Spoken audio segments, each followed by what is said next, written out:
Hey, Shalom. I'll start out by saying, Call Halayim La Yahweh Bashim Yahshai Bashim Rakah Kodash. Double honors to the apostles and those great millstone. Peace and blessing to you, brothers, pushing this truth throughout the four winds. Today, this lesson is going to be entitled Promised. And the word promised, you notice, it ends with an ED. You know, so it's speaking like it's already happened. You know, something's promised. You basically can bank on it. You know what I'm saying? You can hang your hat on it because it's sealed and set in stone. You know, especially when it's coming from Yahweh Bashim Yahshai. All right. It's Deuteronomy 6 and 1. It says, "Now these are the commandments, the statutes, and the judgments which Yahweh Bashim Yahshai, your power, commanded to teach you, that you might do them in the land whither ye go to possess it." It says that thou mightest fear Yahweh Bashim Yahshai thy power to keep all his statutes and his commandments which I command thee, thou and thy son and thy son's sons, all the days of thy life, and that thy days may be prolonged. Okay, so this promise just so happened to be to where it's going to trickle down from generation to generation. You know, so it was an everlasting thing. So it wasn't just for one time period. And this also goes to showing you reincarnation.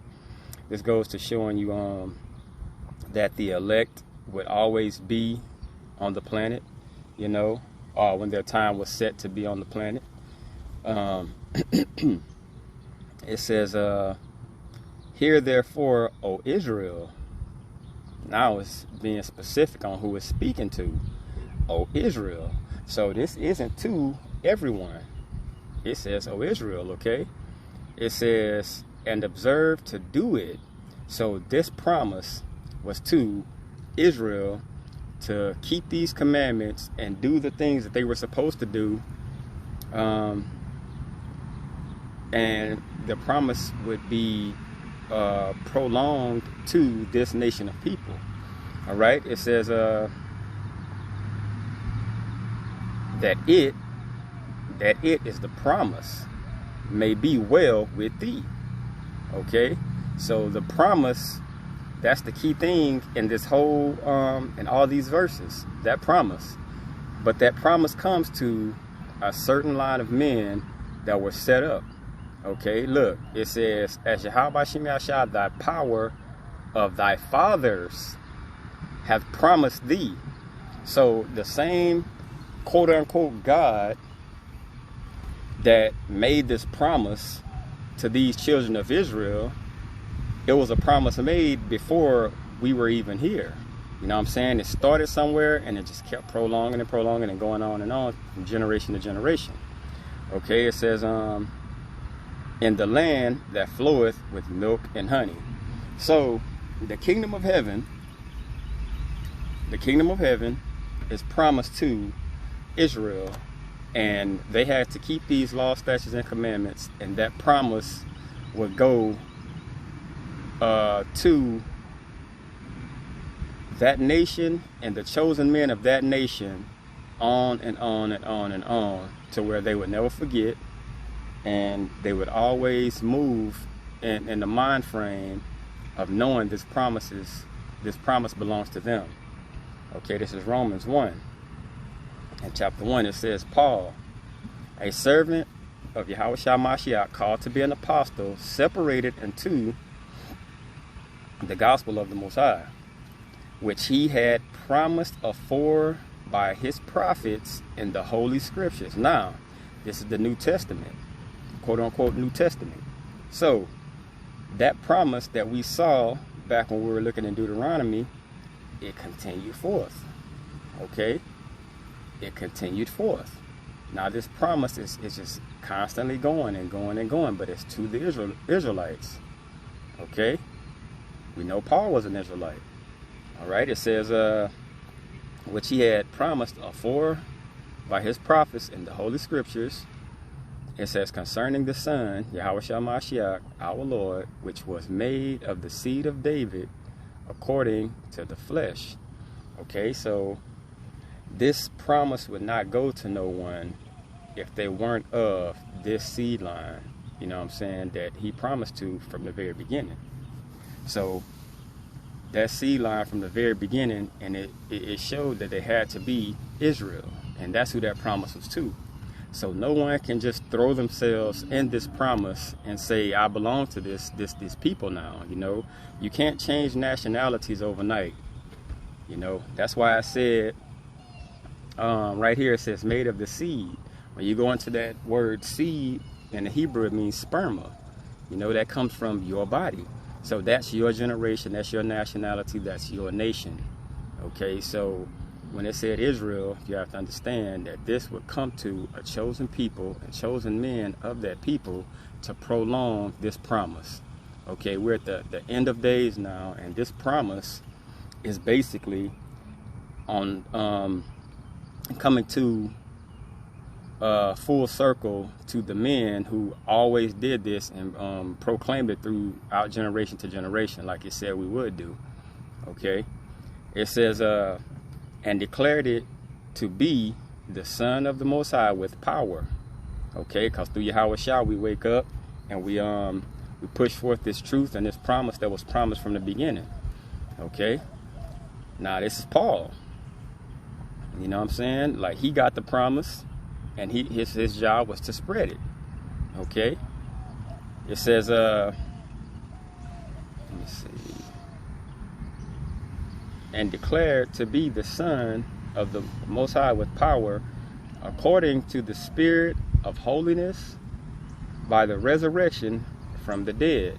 So, when you were woke up by Yahweh Shem Yahshua to this truth, it got to the point to where when you woke up, you understood the promise. You know what I'm saying? You woke up to who you were. You know what I'm saying? And the promise came to you because that's the way it was lined up to be. It was just proclaimed. It was proclaimed from one generation to the next generation, right? And that's when you woke up, was resurrected from the dead, because Yahweh Shah died, and he proclaimed these things, and then his men got it through his spirit, and what he did was they constantly proclaimed it. All right, it says, by whom we receive grace and apostleship for obedience to the faith among all nations for his name. So we praise Yahweh Shem Yahshua because the leadership, the men that woke up, that got it, and they came full circle and they spread the word to us, you know what I'm saying, and we got it, and it's our job to constantly do it until the elect are sealed. Okay, but that's the promise. Okay, it says, among whom ye also, or whom are ye also the called of Yahweh Shah Mashiach. So everybody that's supposed to be called will be called through the spirit of Yahweh Shem Yahshua. Okay, it says, to all that be in Rome, beloved be of the Most High, called to be saints, grace to you and peace from the Most High our Father and Yahweh Shah, the Lord Yahweh Shah Mashiach. So it all falls in order, the promise, you know what I'm saying? It all goes to a certain place to where the order is pushed off, you know what I'm saying? So you have to understand these things were promised and they're going to happen. Okay, you can't let no one tell you that this is for everyone, you can bring someone else into this fold and all the other nations. No, this is for the nation of Israel. Okay, it's 2nd Ezra 7:48. It says, O thou Adam, what hast thou done? For though it was thou that sinned, thou art not fallen alone, but we all that come of thee. So that nation, that people, that Adam came forth of, you know, that calling, that quickening body, and he sinned, and now the chosen people, because Adam was chosen, you know what I'm saying? So everybody that comes from that seed line that was chosen, this is what it's talking about. it says, thou art fallen but not alone. We all that come from thee. Okay. It says, for what profit is it unto us if there be promised us an immortal time, whereas we have done the works that bringeth death? So what does it profit you to get out in the world, become rich, then you go into idol worship, you know what I'm saying? You start believing in false doctrines and things of that nature. What does it profit you if you had a promise of immortality? You know what I'm saying? If you could promise immortality, what does it profit you here to gain everything? You know what I'm saying? Because this is temporal. All right? We have to knock in on that promise of Yahweh Shem Yahushua. We have to lock ourselves into it. You know what I'm saying? So we can't just know we're promised a thing and not do nothing about it. You know what I'm saying? We have to constantly be working, praying, fasting, seeking the face of Yahweh Shem Yahushua, so that promise can basically, let's say, make that calling and election sure. You know, how are you going to do that? It's steps. You know what I'm saying? You got to work for it. All right? This is Baruch 2:28. As thou spakest by thy servant Moses in the day when thou didst command him to write the law before the children of Israel, saying, if ye will not hear my voice, surely this very great multitude shall be turned into a small number among the nations, where I will scatter them. And this is the importance of getting this word throughout to everyone, because they were scattered. Israel, okay? They were dispersed.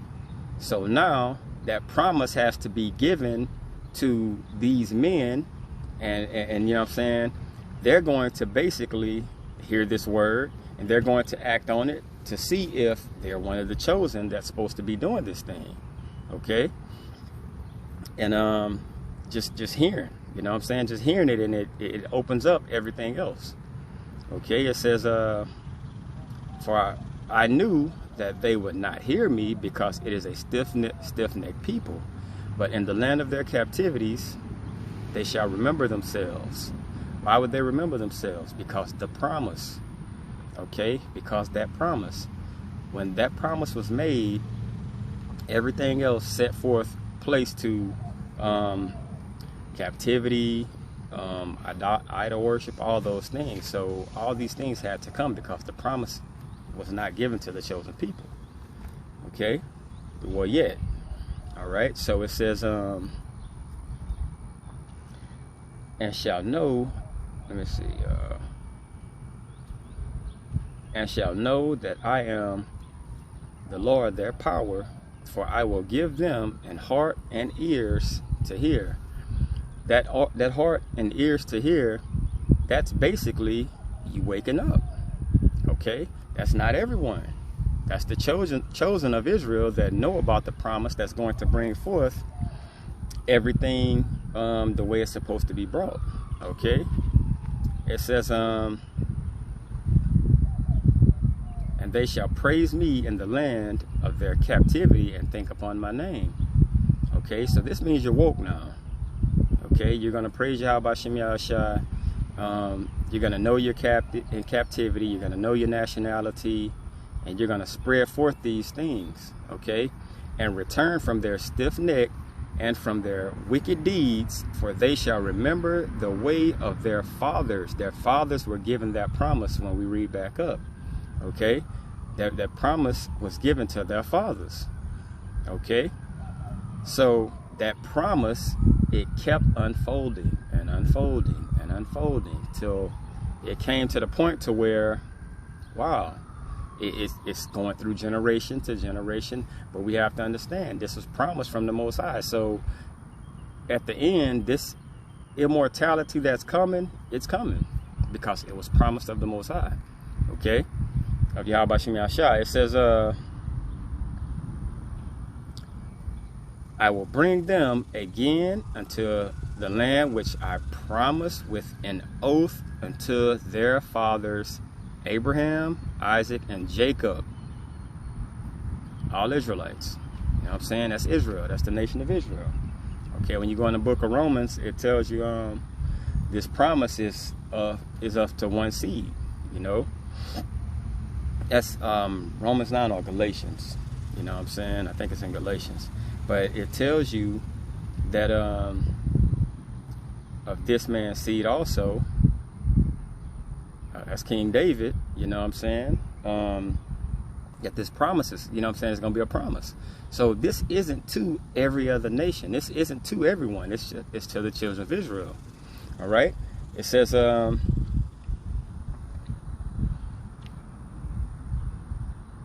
they shall be lords of it.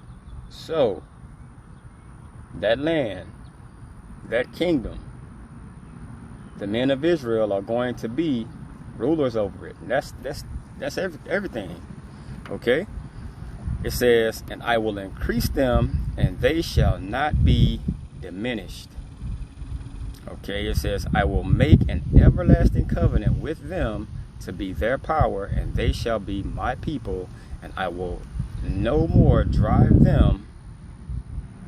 my people of Israel out of the land that I have given them.